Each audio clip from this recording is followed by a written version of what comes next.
குடிசை போட்டு நான் வாழ்ந்துக்கிறேன், எனக்கு இந்த அரண்மனைலாம் வேணாம், எல்லா சொத்தையும் வந்து என் தம்பி எடுத்துகிட்டு போட்டோம், சொத்தெல்லாம் பிரிக்கக்கூடாது, என் சொத்தை நான் பிரிக்க அனுமதிக்க மாட்டேன், என் சொத்தை எல்லாத்தையுமே என் தம்பி அனுபவிச்சுட்டு போட்டான் அப்படின்ட்டு எல்லாத்தையும் வந்து அவர் பேரில் வந்து எழுதி வச்சுட்டு செத்து போயிடுவார்.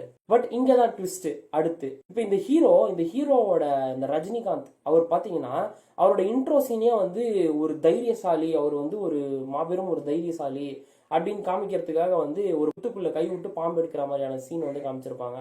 பின்னாடி இந்த படத்தோட டேர்னிங் பாயிண்ட், அந்த ஹீரோ எவால்வ் ஆகிற விஷயமும் வந்து எதில் இருக்குன்னா அந்த அதே செவ்வாயில தான் இருக்கு. இவர் ஊருக்கு வெளில போய் அந்த ஹீரோ வந்து அவங்க அப்பா வாங்கி வச்ச அந்த நிலத்துல வந்து அவர் வந்து வேலை செஞ்சிட்டு இருப்பாரு. அதுக்கப்புறம் வந்து அந்த நிலத்துல வந்து ஒரு கிரானைட் மாதிரியான விஷயம் இருக்கு அப்படின்னு கண்டுபிடிச்சி அப்புறம் அந்த கிரானைட் பிஸ்னஸ் பண்ணி அவர் அதே செவ்வாயை தொட்டு மேலே வர மாதிரியான விஷயங்கள் வந்து அந்த படத்தில் வந்து காமிச்சிருப்பாங்க.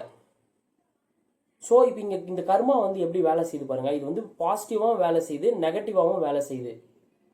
இதை நம்ம எதுக்கு சொல்கிறோன்னா, ரியல் லைஃப்பில் இந்த மாதிரி ஒரு இன்சிடெண்ட் வந்து கண்டிப்பாக எல்லா செவ்வாய் கர்மா கொண்ட நபர்களுக்கும் வரும். ஏன்னா நான் இப்போ இந்த கன்சல்டேஷன் ஆரம்பித்தேன், இந்த ஒரு மாதம் கூட ஆகலை, இன்னும் 28 நாள் தான் ஆகுது. நான் வந்து ஜோதிடம் பார்க்குறேன் அப்படின்னு சொல்லியே 28 நாள் தான் ஆகுது. இந்த கொஞ்ச நாள்லேயே எனக்கு இந்த செவ்வாய் கர்மா சார்ந்த, அதாவது இந்த லேண்ட் இஷ்யூ, அசட் சார்ந்த பிரச்சனை, சொத்து சார்ந்த பிரச்சனை வந்து என்கிட்ட 3 பேர் வந்தாங்க. 3 பேரும் சொல்கிற காமனான விஷயம் இதுதான். ஏதாவது ஒரு வகையில் வந்து இந்த சொத்து சார்ந்து அசட்ஸ் சார்ந்து வந்து ஒரு ஒரு மிஸ்கைடன்ஸ் இவங்களுக்கு வந்து நடக்குது. யாராவது ஒருத்தர் இவங்களை வந்து தப்பாக கைட் பண்ணிடுறாங்க, இல்லை இவங்க வந்து தப்பான ஒரு இடத்துல வந்து பணத்தை போட்டு இவங்க வந்து ஏமாறுறாங்க, இல்லைன்னா இந்த இளைய சகோதரர்கள், இந்த மாதிரியான பிரச்சனை. ஸோ இதெல்லாம் நம்ம ஏன் இந்த படத்தோட இந்த மாதிரி விஷயங்களோட நம்ம உதாரணமாக சொல்கிறோம் அப்படின்னு நீங்கள் பார்த்தீங்கன்னா, இதெல்லாம் உங்களுக்கு வந்து எளிமையாக புரியணும். ஸோ அந்த புரிதல் உங்களுக்கு வரணும் அப்படின்ற ஒரே நோக்கத்துக்காக தான் வந்து நம்ம வீடியோ போடுறோம். அண்டு நீங்கள் வந்து இந்த செவ்வாய் கர்மா சார்ந்த இந்த திருமணம் சார்ந்த விஷயங்களையும் நீங்கள் பாருங்கள். அதாவது சில பேர் வந்து எல்லாருக்கும் எதிர்பார்ப்பு இருக்கலாம். எதிர்பார்ப்புன்றது வந்து ஒரு தப்பான விஷயமே கிடையாது. எல்லா பையனுக்கும் ஒரு எதிர்பார்ப்பு இருக்கும், எல்லா பெற்றவங்களுக்கும் ஒரு எதிர்பார்ப்பு இருக்கும். இந்த மாதிரி வரன் தான் வேணும், இந்த மாதிரி மாப்பிள்ளை, இந்த மாதிரி பொண்ணு தான் வேணும் அப்படின்ற எதிர்பார்ப்பு இருக்கும். நீங்கள் இந்த படையப்பா படத்தையும் நீங்கள் உதாரணமாக எடுத்துக்கோங்களேன். அந்த ஹீரோயின் நீலாம்பரி அப்படின்ற அந்த கேரக்டர் பாருங்க. எனக்கு வந்து நான் வந்து கல்யாணம் பண்ணால் வந்து படையப்பனை தான் வந்து கல்யாணம் பண்ணுவேன், இல்லைனா நானும் நல்லா இருக்கக்கூடாது அவனும் நல்லா இருக்கக்கூடாது அப்படின்ற மாதிரியான ஒரு ஒரு சைக்கோ கேரக்டர் அது. பட் அந்த பிடிவாத குணத்தை மட்டும் நீங்கள் எடுத்துக்கோங்க. இன்ஃபேக்ட் அந்த படத்தோட ஒரு ஃபேமஸான ஒரு டைலாக் ஒன்று, அதிகமாக ஆசைப்படுற ஆம்பளையும் அதிகமாக கோவப்படுற பொம்பளையும் என்றைக்கும் நல்லா இருந்ததா சரித்திரமே இல்லை. அதாவது அந்த பிடிவாதம், இதுதான் வேணும் அப்படின்றது தான் வந்து அந்த செவ்வாய், அது வந்து இருக்கக்கூடாது, அந்த எதிர்பார்ப்பு வந்து யாருக்குமே இருக்கக்கூடாது அப்படின்றது தான் அந்த படத்தோட கருவே. நீங்கள் அதுக்கு தகுந்த மாதிரி அந்த ஹீரோயின் கேரக்டர் பாருங்கள். நான் வந்து கல்யாணம் பண்ணால் நான் இந்த படையப்பனை தான் கல்யாணம் பண்ணுவேன், இதே தான் ரியல் லைஃப்லையும் நடக்குது. நான் வந்து கட்டினா வந்து நான் வந்து ஒரு டாக்டர் மாப்பிள்ளையை தான் வந்து கட்டுவேன், நான் வந்து ஒரு கவர்மெண்ட் உத்தியோகத்தில் இருக்க ஒரு நல்ல பையனை தான் கட்டுவேன். எல்லாருக்கும் டிஃபால்ட்டாக எதிர்பார்ப்புகள் இருக்கலாம். ஆனால் டாக்டர் மாப்பிள்ளை தான் வேணும், டாக்டர் பொண்ணு தான் வேணும்னு கேட்குறீங்க, தப்பே இல்லை, நிச்சயமாக கேட்கலாம். அது வந்து ஒரு எதிர்பார்ப்பு தான், அது வந்து தப்பே கிடையாது. ஆனால் நம்ம ஜாதகத்தில் நமக்கான குடுப்பனை, அதாவது நமக்கு வரப்போகிற வரன், இல்லை நம்ம பையனுக்கு வரப்போகிற பொண்ணு வந்து ஒரு டாக்டராவோ ஒரு இன்ஜினியராகவோ இருக்கக்கூடிய குடுப்பனை அவங்களுக்கு இருக்கா, அது சார்ந்த தொழில், அந்த தொழில் சார்ந்த வரனை நம்ம தேடலாமா அப்படின்ற ஒரு விழிப்புணர்வு வந்து நம்ம எல்லாருக்கும் வரணும். அப்படி வராமல் நம்ம பாட்டு கடலில் குண்டூசி போட்டு தேடுற மாதிரி தேடிக்கிட்டே இருப்போம். ஒரு ஸ்டேஜுக்கு மேலே வந்து வரனே வராது, வரன் வர்றது நின்றோம். ஏன்னா இயற்கை நம்ம அது கொடுக்க நினைக்கிறத வந்து நம்ம வந்து கிராப் பண்ணிக்கணும். நம்மளோட கொடுப்பனை என்னன்னு தெரிஞ்சுக்கிட்டு அதை நம்ம வந்து அனுபவிக்க கற்றுக்கணுமே தவிர, நம்ம வந்து கண்ணை கட்டி காட்டில் விட்டா மாதிரி தேடிக்கிட்டே இருக்கக்கூடாது. நம்ம பாட்டு லைஃப் லாங் தேடிக்கிட்டே இருக்கக்கூடாது. அதனால தான் நான் வந்து இந்த திருமணம் பொருத்தம் சார்ந்த வரவங்களுக்குலாம் வந்து முதல்ல இந்த கைடன்ஸை வந்து நான் தரேன். என்ன மாதிரியான வரனை வந்து தேடனா ரொம்ப சீக்கிரமாக கல்யாணம் கை கூடும் அப்படின்ற கைடன்ஸை வந்து நான் தரேன். ஆனால் நீங்கள் பல குடும்பங்களை நீங்கள் பார்த்துருப்பீங்க. 100 கோடிக்கு சொத்து இருக்கும், 1000 கோடிக்கு சொத்து இருக்கும். அந்த மாதிரி பெரிய பெரிய நல்ல செட்டிலான ஓரளவுக்கு வெல் செட்டிலான குடும்பங்களை நீங்கள் பாருங்கள். அவங்க பசங்கள்லாம் வந்து கல்யாணம் ஆகாமல் இருப்பாங்க. ஏன்னா எதிர்பார்ப்பு. 100 கல்யாணத்தை நடத்தக்கூடிய ஒரு சக்தி வந்து அவங்களுக்கு இருக்கும். ஆனால் ஒரு கல்யாணம் வந்து அவங்க வீட்டில் வந்து நடந்திருக்காது. ஏன்னா அந்த எதிர்பார்ப்பு. பெட்டர் மாஸ் லைட்டே தான் வேணுமா அப்படின்ற மாதிரி கவுண்டமணி ஒரு காமெடியில் வரும். ஸோ அந்த மாதிரி இவங்க வந்து நான் கல்யாணம் பண்ணால் எனக்கு வந்து இந்த மாதிரி பையனை தான் வேணும் அப்படின்ற எதிர்பார்ப்பை வந்து ரொம்ப இயர்லி ஸ்டேஜ் ஆஃப் மேரேஜ்லேயே வந்து ரொம்ப இயர்லி ஸ்டேஜ் ஆஃப் அந்த பொண்ணு தேடுற அந்த டைம்லேயே வந்து இவங்க வந்து டிசைட் பண்ணிடுறாங்க. அது செவ்வாய் கர்மா உள்ளவர்கள் வந்து நிச்சயமாக செய்யக்கூடாது. மற்றவங்க செஞ்சால் கூட வந்து அதை திருத்திக்கிறதுக்கான வாய்ப்பு இருக்குது. ஆனால் இவங்க முன்னாடியே மைண்டில் அந்த ஃபிக்ஸ் பண்ணிட்டாங்கன்னா அதுலேருந்து இவங்களால வந்து மாறவே முடியாது. அது ரொம்ப ரொம்ப ரொம்ப ரொம்ப கஷ்டமாயிடும். ஸோ இன்னைக்கு செவ்வாய் கூடாது, ஒரு ஒரு ஒரு நெகட்டிவை இவங்க கட்டாயம் தவிர்த்துக்கணும். அது என்ன அப்படின்னா, இவங்க எல்லா நேரமும் எல்லா இடத்துலையும் 24/7 இவங்க வந்து நூல் பிடிச்சா மாதிரி வேலை செய்வாங்க. எந்த இடத்துக்கு விட்டிங்கனாலும் பக்காவாக ஒரு காரியத்தை சொன்னபடி செஞ்சுட்டு வந்து நிற்பாங்க. இதுதான் செவ்வாயினுடைய கர்மா இல்லையா? இதான் இவங்களோட ஸ்ட்ரென்த். முதல்ல இதை இவங்க மற்றவங்க கிட்ட எதிர்பார்க்கக்கூடாது. எதிர்பார்த்துட்டு அதை அவங்க நிறைவேற்றலை செய்யலை அப்படின்னா ஃபஸ்ட்டு விஷயம் டென்ஷன் ஆகக்கூடாது. இன்ன வரைக்கும் நான் என்னிடம் வரக்கூடிய எல்லா செவ்வாய் கர்மாக்கும் நான் சொல்லக்கூடிய டிப்ஸ் இல்லை அட்வைஸ் என்னன்னா, உங்களால் ஒரு விஷயத்த செய்ய முடியுதா செய்யுங்க. இன்னொருத்தர்கிட்ட பொறுப்பை விட்டுட்டு நீங்கள் எப்போ பார்த்தாலும் நீங்கள் டென்ஷன்லேயே உட்காந்துக்கிட்டு இருக்காதீங்க. அப்படி இல்லையா, யார் அந்த வேலைக்கு சரிப்பட்டு வருவாங்களோ அவங்கக்கிட்ட அந்த பொறுப்பை கொடுத்துட்டு நீங்கள் ரிலாக்ஸாக உட்காந்துக்கோங்க. நான் பார்த்த நிறைய செவ்வாயினுடைய கர்ம பதிவு கொண்ட நபர்கள் ஒருத்தர்கிட்ட ஒரு வேலையை கொடுத்துட்டு அவங்க இங்கேருந்து அந்த கடைக்கு கூட போயிருக்க மாட்டாங்க, அந்த இடத்துக்கு கூட போயிருக்க மாட்டாங்க. அதுக்குள்ளே ஒரு 100 ஃபோன் பண்ணி அந்த வேலையை இவரே பாதி முடிச்சிருவார். அந்த ஓனர்கிட்ட பேசுவார், ஓனர் எடுக்கலாம் அங்கே வேலை செய்யக்கூடிய நபர்கிட்ட பேசுவார். பேசி இப்படி ஒருத்தன் வருவான், அவனுக்கு இந்த பொருளை காட்டு, அவன் இதை தான் எடுப்பான், அதை கொடுக்காத, அவனுக்கு இதை கொடு அப்படின்ற மாதிரி அவரே பாதி வேலையை முடிச்சிடுவார். ஸோ செவ்வாயினுடைய கர்ம பதிவை கொண்ட நபர்கள் உங்களால் செய்ய முடிஞ்ச வேலையை மட்டும் செய்யுங்க. உங்களால் செய்ய முடியாத வேலைக்கு ஒரு ஆள் வச்சுக்கோங்க. இல்லை ஆள் வைக்கிறீங்க அப்படின்னா அந்தந்த வேலைக்கு தகுந்த மாதிரியான ஆட்களை வைங்க. தவறான ஒரு நபர்கிட்ட நீங்கள் பொறுப்பை ஒப்படைச்சிட்டு நீங்கள் டென்ஷன் ஆகிறதுல எந்த பிரயோஜனமும் கிடையாது. உங்களுக்கு ஒரு வாட்டி செல்ஃப் டவுட் வந்துருச்சு அப்படின்னாலே முடிஞ்சுது. நம்ம டென்ஷனாக போகிறோம் அப்படின்றத நீங்களே முடிவு பண்ணிக்கோங்க. அந்த வேலையை பெட்டர் நீங்களாக போஸ்ட்பான் பண்ணி உங்களுக்கு எப்போ சௌகரியமாக இருக்கோ டைம் கிடைக்குதோ அப்போ செஞ்சு முடிங்க. தப்பான ஒரு நபர்கிட்ட கொடுத்துட்டு நீங்கள் டென்ஷன் ஆகிறதுனால நான் நிறைய செவ்வாயினுடைய கர்ம பதிவை கொண்ட நபர்களை நான் பார்த்துருக்கிறேன். ஒரு 40-45 வயசுலேயே ஹைப்பர் டென்ஷன், ரொம்ப ஹை பிபி சார்ந்த இஷ்யூஸ் இதெல்லாம் ஃபேஸ் பண்ணுறாங்க. ஸோ முடிஞ்ச அளவுக்கு அதை தவிர்த்து கொள்ளுங்கள். தவிர்த்துக்கிட்டா ரொம்ப ரொம்ப நல்லது. அண்டு இன்னொரு மிகப்பெரிய நெகட்டிவ், மற்றவர்களை காயப்படுத்துவது. அது நீங்கள் வார்த்தையால் காயப்படுத்தினாலும் சரி, இல்லை நீங்கள் போய் அடித்தாலும் சரி. இன்னமும் நான் நிறைய செவ்வாய் கர்மாவை பார்த்துக்கிட்டு இருக்கேன். அந்த ஃபிசிக்கல் அப்யூஸ்ன்றது சர்வசாதாரணமாக பண்ணுறாங்க. தயவு செஞ்சு யாரையும் கை நீட்டி அடிக்காதீங்க. அவன் வந்து எத்தனையோ ஜென்மம் பிறந்து அவன் ஒரு கர்மாவை அக்யூமுலேட் பண்ணியிருப்பான். அவனை நீங்கள் இப்படி அடிக்கிறதன் மூலியமாக அத்தனை மூட்டை கர்மாவையும் நீங்கள் அப்படியே தூக்கிப்பீங்க. அவன்கிட்ட இருந்து அப்படியே வாங்கிப்பீங்க. நீங்கள் 10 தலைமுறைக்கு நீங்கள் 10 தடவை நீங்கள் பிறந்து அதெல்லாம் கழிக்கணும். அவ்வளோ டைம் ஆகும் அதை நீங்கள் கழிக்கணும் அப்படின்னா. ஸோ அதனால் முடிஞ்ச அளவுக்கு இந்த ஃபிசிக்கல் அப்யூஸ் தயவு செஞ்சு யாரையுமே பண்ணாதீங்க. அண்ட் முடிஞ்ச அளவுக்கு இந்த டென்ஷன் ஆகக்கூடிய வேலைகளை கம்மி பண்ணிக்கோங்க. ஒரு வேலை டென்ஷன் ஆக போகுது அப்படின்றத, அதாவது உங்களுக்கு எல்லாத்தையுமே முன்னாடியே ஜட்ஜ் பண்ண தெரியும். அது உங்களோட மிகப்பெரிய ஸ்ட்ரென்த்.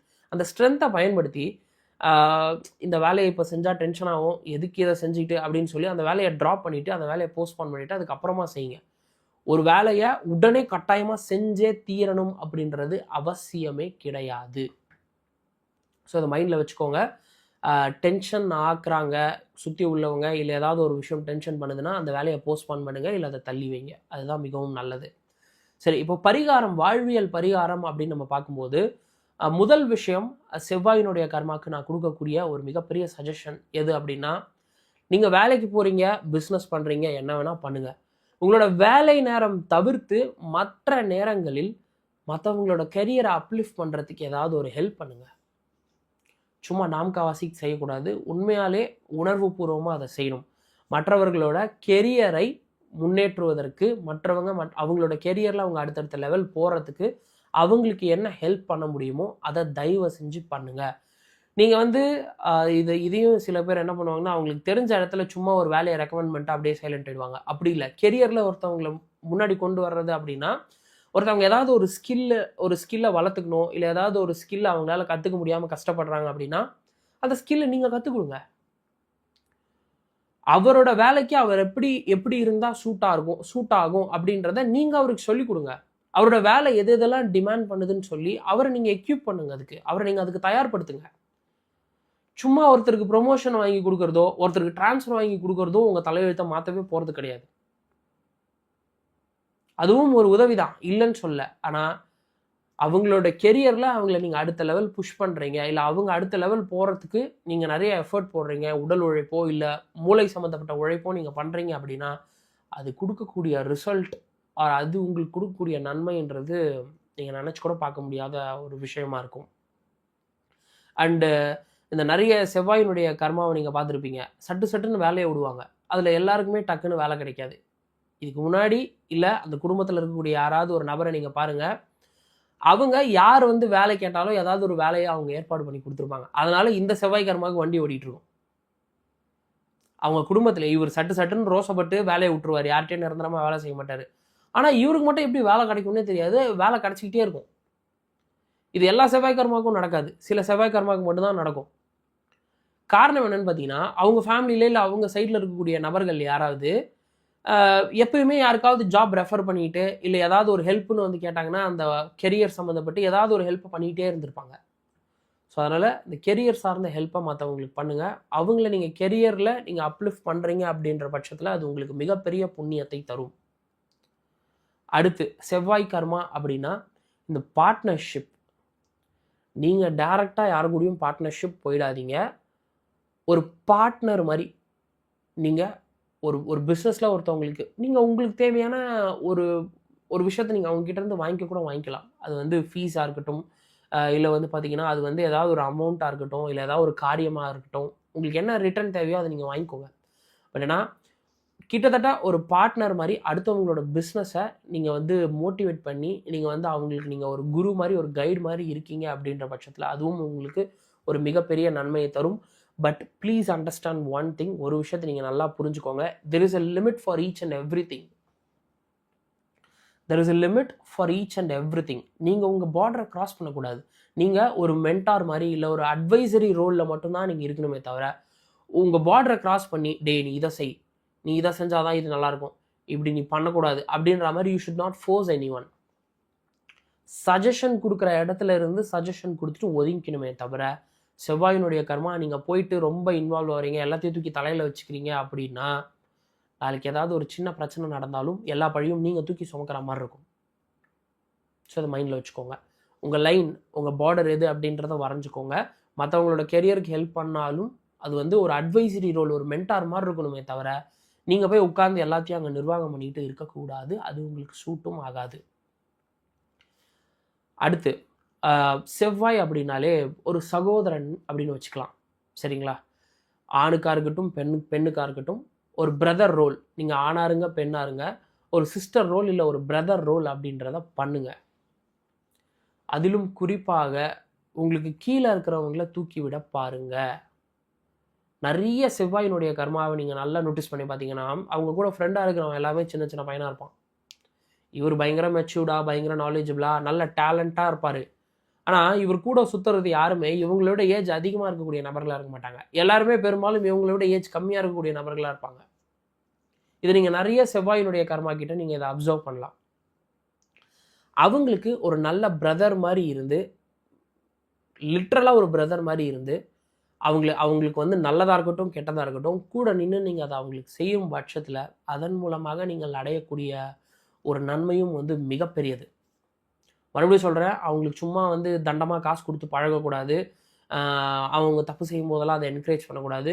ஒரு நல்ல ஒரு அண்ணனா தப்பு செய்யும்போது கண்டிக்கணும், நல்லது பண்ணும்போது அவங்கள நீங்கள் பாராட்டினீங்க அப்படின்னா அதுவும் உங்களுக்கு ஒரு மிகப்பெரிய நன்மையை உங்களுக்கு ஈர்த்து கொடுக்கும், உங்களுக்கு அது செய்யும். உங்களுக்கு ஏதாவது தற்காப்பு கலை தெரியும் அப்படின்னாலுமே அதை நீங்கள் மற்றவங்களுக்கு சொல்லி கொடுக்கலாம்.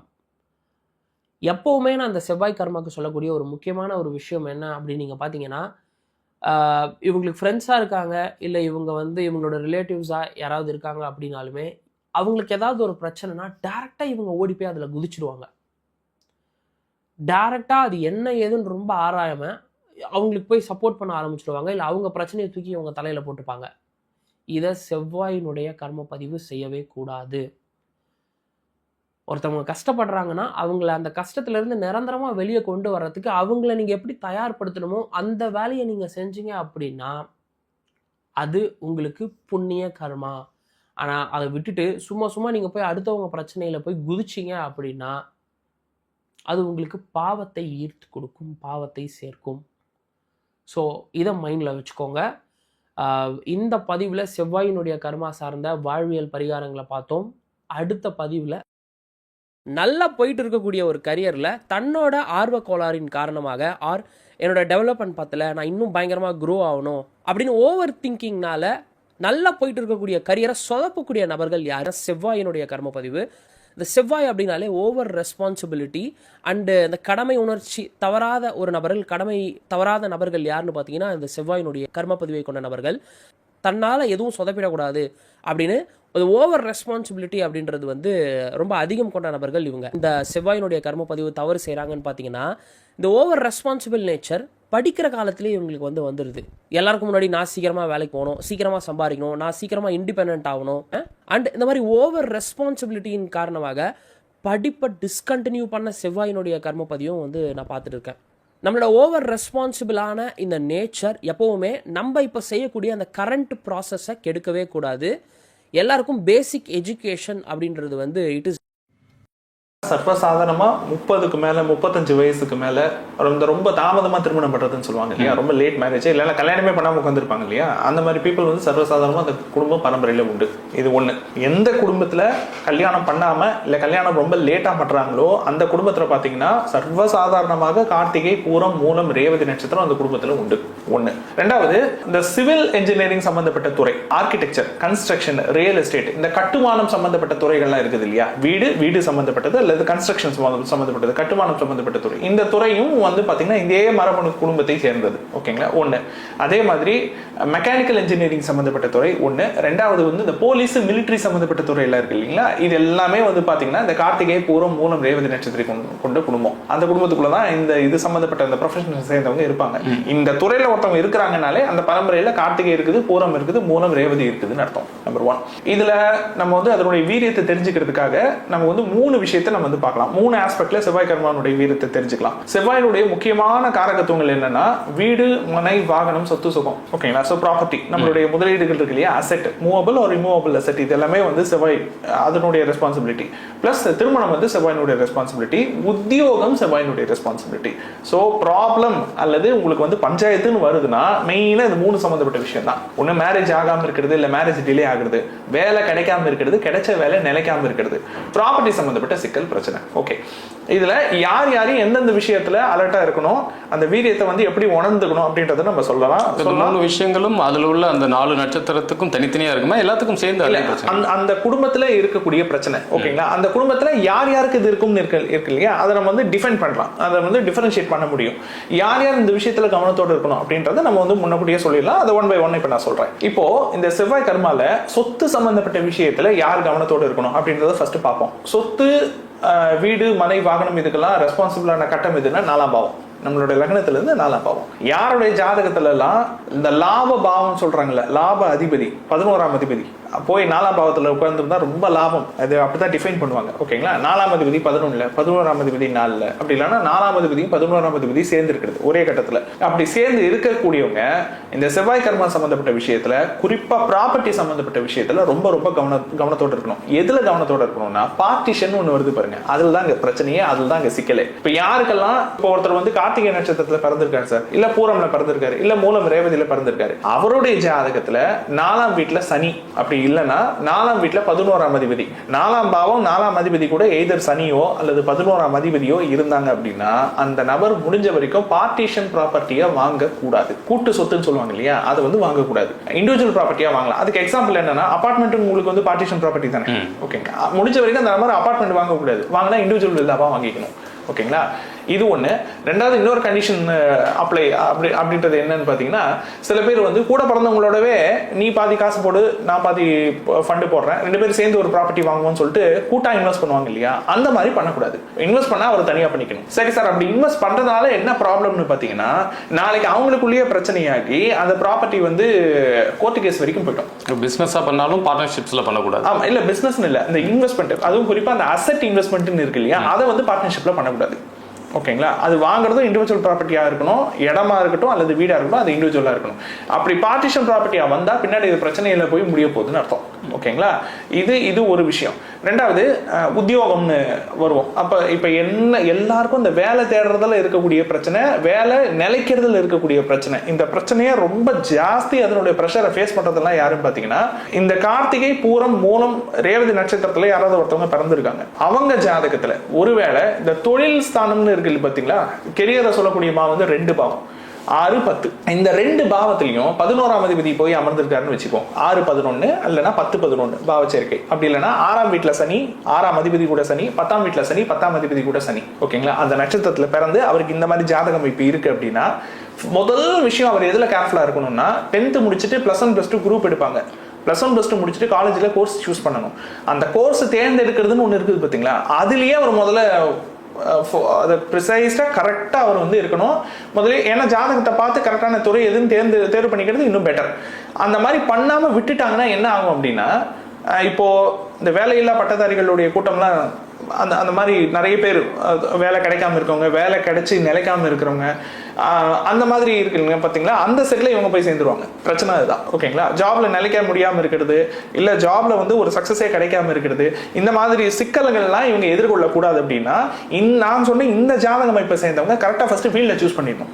ஓகேங்களா? அது செவ்வாய் சம்பந்தப்பட்ட ஃபீல்டில் தான் சூஸ் பண்ணணும்னு அவசியம் கிடையாது. அவங்க ஜாதகத்தை பார்த்து எந்த ஃபீல்டு அவங்களுக்கு சூட்டபிள்ன்றதை தெரிஞ்சுக்கிட்டு அதுக்கான கெரியர் பார்த்து கரெக்டாக அவங்க சூஸ் பண்ணிக்கணும். அப்படி சூஸ் பண்ணிக்கல அப்படின்னா காலம் ஃபுல்லாக அவங்களுக்கு அந்த பிரச்சனை இருந்துகிட்டே இருக்கும், கெரியர் சார்ந்த பிரச்சனை இருந்துகிட்டே இருக்கும். என்ன மாதிரி கம்ப்ளைண்ட் சொல்லுவாங்கன்னா, ஒரு 10 வருஷம் தான் ஆச்சு, அதுக்குள்ள நான் வந்து 8 கம்பெனி மாறிட்டேன், 1 வருஷத்துக்கு மேல 1.5 வருஷத்துக்கு மேல என்னால ஒரு ஆபீஸ்ல இருக்கவே முடியல அப்படின்னு இந்த கம்ப்ளைண்ட் எல்லாம் சொல்றாங்க பாத்தீங்களா. இந்த கம்ப்ளைண்ட் எல்லாம் சொல்றவங்களோட எல்லாரையும் பாருங்க, ஏதர் அவங்களுடைய 6, 10ல சனி இருக்கும், இல்ல 11ஆம் அதிபதி 6ஆம் 10ஆம் பாவத்தோட சம்பந்தப்பட்டிருக்கும், அப்படி இல்லைன்னா 6ஆம் அதிபதி 10ஆம் அதிபதியே கார்த்திகை பூரம் மூலம் ரேவதி நட்சத்திரத்துல உட்கார்ந்துருப்பாங்க. அதாவது வேலை நிலைக்காதா இல்ல இவங்க ஒரு இடத்துல நிலைய இருக்க மாட்டாங்க. அதாவது எப்படின்னா, தன்மானத்துக்கும் சுயமரியாதைக்கும் பிரச்சனை வந்துகிட்டே இருக்குது.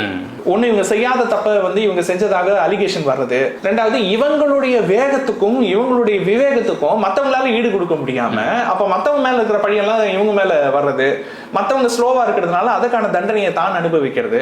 அப்போ ஒரு ஸ்டேஜ்ல என்ன ஆகணும், போங்கப்பா நீங்களும் வேணா உங்க வேலையை வேணா சில பேர் ஒரு செகண்ட்ல தூக்கி போடுறாங்க பாத்தீங்களா, அதெல்லாம் வந்து இந்த மாதிரி கேசஸ் தான். ஸோ அப்போ இவங்க அந்த உத்தியோகம் சம்மந்தப்பட்ட விஷயத்துல கவனத்தோடு இருக்கணும். அப்படி இல்லையா, ஒன்று இல்லைன்னா சொந்த தொழில் பார்த்துட்டு போயிடணும். ஏன்னா ஓன் பிஸ்னஸ்னா நம்ம தான் முதலாளி, வேலைக்காரனும் நம்ம தான். ஸோ டிசைடிங் அத்தாரிட்டின்றது நாம தான். ஆனால் உத்தியோகம்ன்றது அப்படி கிடையாது. டிசைடிங் அத்தாரிட்டின்றது நாம கிடையாது, அது வந்து இன்னொருத்தவங்க. அப்போ அவங்களுக்கு கீழே தான் நம்ம இருக்க வேண்டிய ஒரு சூழல் இருக்கு. நீங்க அங்க ஓரளவுக்கு மேல நீங்க சுயமரியாதையும் ஓரளவுக்கு மேல நீங்க வந்து அந்த ஒரு மாண்பையும் நீங்க எதிர்பார்த்தீங்க அப்படின்னா அது எல்லா இடத்துலையும் கிடைக்காது. ஸோ இந்த மாதிரி காம்பினேஷன் இருக்கிறவங்க, இந்த 6, 10 கூட செவ்வாய்க்கிழமை காம்பினேஷன் இருக்கிறவங்க இந்த உத்தியோகம் சம்பந்தப்பட்ட விஷயத்துல ரொம்ப கவனத்தோட இருக்கணும். இது பாயிண்ட் நம்பர் 2. இவங்களுக்கு சொந்த வேலைகள் சொந்த தொழில் அப்படிங்கிறது அமையதா, அமைச்சிக்கிறதெல்லாம் நம்ம கையில தான் இருக்குது. ஸோ அதனால தான் சொல்றேன், நீங்க +1 +2 நீங்க காலேஜுக்குள்ள நுழையறதுக்கு முன்னாடியே உங்களுக்கான ஃபீல்டு, அது பிசினஸோ ஜாபோ, அந்த ஃபீல்டு என்னன்றதை நீங்க கரெக்டாக சூஸ் பண்ணிடணும். அதை சூஸ் பண்ணிட்டா இவங்களுக்கு பிற்காலத்தில் பிரச்சனை இருக்காது. இது ஒன்று. அப்புறம் ரொம்ப முக்கியமான விஷயம் மேரேஜ். ஓகேங்களா? இன்னைக்குமே பாருங்க, இந்த ஒரு 40 வயசு 50 வயசு 60 வயசு ஆயிட்டு கல்யாணம் ஆகாம உட்காந்துருப்பாங்க. இப்போ அவங்க ரஃபா அந்த மாதிரி பல லட்சம் பேர் இருப்பாங்க இல்லையா, அவங்க அத்தனை பேருடைய ஜாதகத்தை எடுங்க. நான் சொல்ற ஒரு 3 காம்பினேஷனுக்குள்ள தான் அந்த அத்தனை லட்சம் ஜாதகமும் இருக்கும். சிமிலாரிட்டின்னு இருக்குல்ல, ஓகே, அது என்ன காம்பினேஷன் நான் சொல்றேன். எய்தர் லக்னத்துல இல்ல 7ஆம் பாவத்துல சனி, லக்ன அதிபதி கூட 7ஆம் அதிபதி கூட சனி கிரக சேர்க்கை. இது ரூல் நம்பர் 1. ரூல் நம்பர் 2, லக்னத்திலேயே 11ஆம் அதிபதி, 7ஆம் வீட்டுல 11ஆம் அதிபதி, லக்ன அதிபதி அல்லது 7ஆம் அதிபதி கூட 11ஆம் அதிபதி. கிரகச்சேர்க்கை பாவச்சேர்க்கை. ஓகேங்களா, இது rule number 2. Rule number 3, either லக்ன புள்ளியோ லக்னாதிபதியோ அல்லது 7ஆம் அதிபதியோ டைரக்டா அவங்களே கார்த்திகை பூரம் மூலம் ரேவதி நட்சத்திரத்துல அமர்ந்திருக்கு. இந்த 3 ரூல் கீழே வரவங்க தான் இன்னைக்கு உலகத்துல கல்யாணமே ஆகாதவங்க, இல்ல ரொம்ப லேட்டா திருமணம் பண்ணவங்க, இந்த 37 வயசு 40 வயசுல கல்யாணம் பண்ணவங்க இருப்பாங்க பாத்தீங்களா, அவங்க எல்லாரும் பாருங்க இந்த 3 கேட்டகரி கீழே வரவங்க தான். சார் இதுக்கு சொல்யூஷன் தான் என்ன அப்படின்னு கேட்டீங்கன்னா, இந்த 3 கேட்டகரிக்கு கீழே ஒரு ஜாதகம் வரலன்னு வச்சுக்கோங்களேன், அவங்க கல்யாணத்தை பத்தி பெருசா கவலைப்பட வேண்டிய அவசியமே கிடையாது. லாஜிக்கே இல்லாமல கூட அவங்களுக்கு கல்யாணம் நடந்துரும். நான் சொல்றேன், இந்த 3 காம்பினேஷன் இருக்கிறவங்க அவங்க வந்து எவ்வளவுக்கு எவ்வளவு அவங்க வந்து ரொம்ப தகுதியான திருமணத்துக்கு தகுதியான ஒரு ப்ரொஃபைலா இருந்தாலும் கூட காரணம் தேடுவாங்க எதிராளிங்க. என்னன்னா எப்படி இதை ரிஜெக்ட் பண்ணலாம் அப்படின்றது காரணம் தேடுவாங்க. ஒண்ணு அந்த தப்பு நடக்கும், இல்லைன்னா நான் சொன்ன இந்த 3 காம்பினேஷன் இருக்கு பாருங்க, 1-7 கூட 11ஆம் பாவம், 1-7 கூட சனி, 1-7 கூட கார்த்திகை பூரம் மூலம் ரேவதி நட்சத்திர தொடர்பு, இவங்களே என்ன பண்ணுவாங்க, பல ப்ரொஃபைல தட்டி கழிச்சுட்டு வந்துருப்பாங்க. ஸோ இப்போ 2 தவறு நடக்கும். ஒன்னு இவங்க நிராகரிக்கிறது, அப்படி இல்லைன்னா இவங்களுடைய ப்ரொஃபைல் மற்றவர்கள் முன்னிலையில் நிராகரிக்கப்படுவது. இந்த சிக்கல் இவங்களுக்கு இருக்கிறதுனால இவங்களுக்கு டிப்ஸ் என்ன அப்படின்னா, பொண்ணோ பையனோ கிடைச்சதை முடிச்சுட்டு போயிடணும். அந்த எதிர்பார்ப்புன்னு ஒண்ணு இருக்கு பாத்தீங்களா, அந்த எதிர்பார்ப்பை ரொம்ப ரொம்ப ரொம்ப ரொம்ப குறைக்கணும். இவங்க ஒரு 10 லிஸ்ட் 20 லிஸ்ட் எழுதி வச்சுட்டு உட்காந்துருந்தாங்கன்னு வச்சுக்கோங்களேன், அதுல 2 கிடைச்சா போதும்னு சொல்லிட்டு இவங்க கல்யாணம் பண்ணிக்கணும். இந்த 3 காம்பினேஷன் இல்லாதவங்க பிரச்சனை கிடையாது. ஓகேங்களா, இந்த 3 காம்பினேஷன் இருக்கிறவங்க, உதாரணத்துக்கு எனக்கு வெளிநாட்டு மாப்பிள்ள தான் வேணும்னு கேட்கறாங்கன்னு வச்சுக்கோங்களேன், அது அமெரிக்க வரைக்கும் இவங்க உட்காந்துட்டே இருப்பாங்க, அப்படி ஒன்று கிடைக்கவே கிடைக்காது.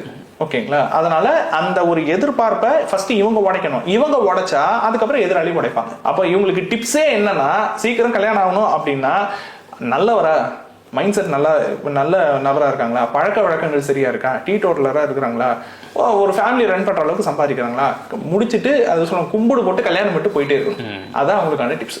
எதிர்பார்ப்புகளை அதிகமாக்க கூடாது. ஆமா, இது வந்து அப்ப நீங்க சொல்லலாம், சார் இது வந்து பொதுவான அட்வைஸ் ஆச்சு சார், இது வந்து நீங்க வந்து யாருக்கு வேணாலும் சொல்லலாமே, எதிர்பார்ப்பு வந்து இருக்குதோ இல்லையோ நம்ம எதிர்பார்ப்பை குறைச்சிட்டா யாருக்கு வேணாலும் கல்யாணம் முடிஞ்சிருமே, அப்படி கிடையாது. திருமணத்துல பிரச்சனைன்னு யாருக்கு இருக்குதோ, எந்த மாதிரி ஜாதக அமைப்புக்கு இருக்குதோ அவங்களுக்கு தானே நமக்கு இந்த அட்வைஸை சொல்லவே முடியும். இப்போ நான் சொன்ன இந்த 3 கேட்டர்ல ஒருத்தரோட ஜாதகமே இல்லைன்னு வச்சுக்கோங்க, அவர் கல்யாணத்தை பத்தி கவலைப்பட வேண்டிய அவசியமே கிடையாது. 1-7 கூட சனி இல்லைன்னாலோ, 1-7 கூட 11ஆம் அதிபதி இல்லைன்னாலோ, 1-7 கூட நட்சத்திர சாரம் கார்த்திகை பூரம் மூலம் ரேவதியினுடைய நட்சத்திர சார தொடர்பு இல்லைன்னாலோ அவங்க திருமணத்தை பத்தி கவலைப்பட வேண்டிய அவசியமே கிடையாது. லாஜிக்கே இல்லாம கூட அவங்களுக்கு கல்யாணம் நடத்தணும்.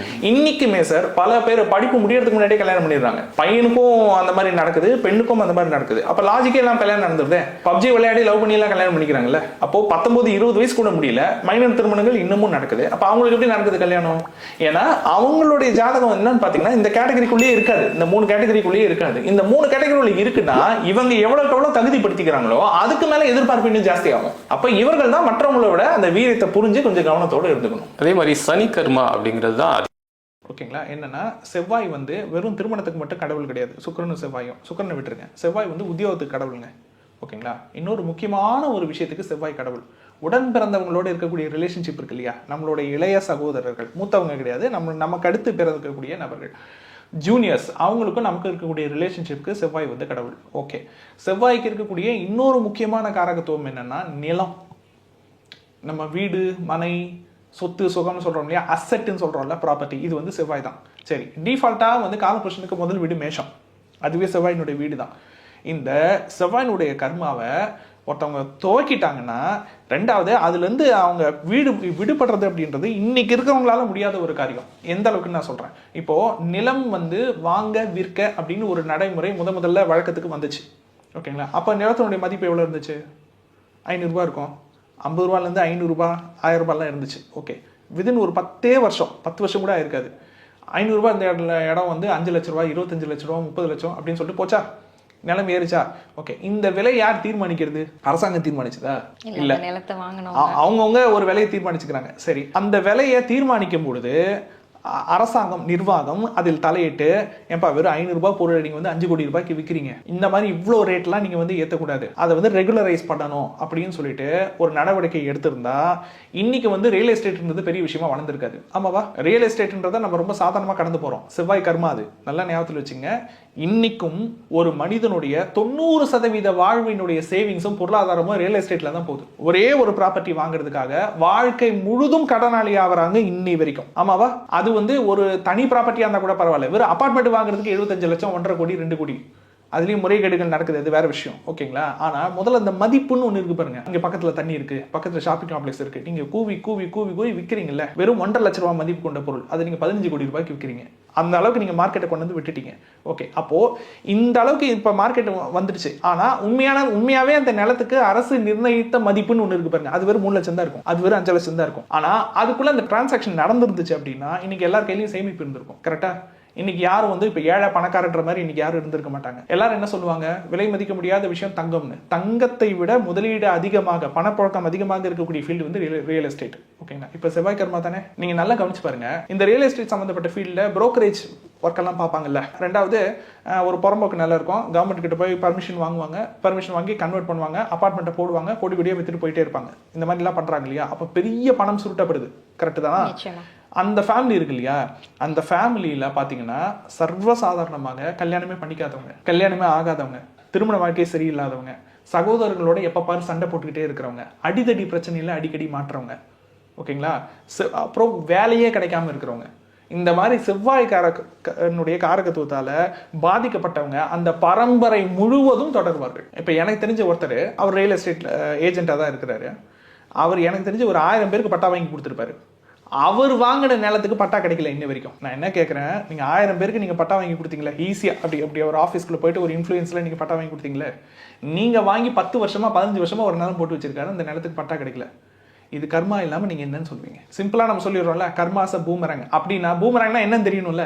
நீங்க செவுத்துல அடிச்ச பந்து மறுபடியும் நம்ம கிட்ட வந்து சேரதான் செய்யும். கரெக்டுங்களா? இது ஒரு வகையான விஷயம்.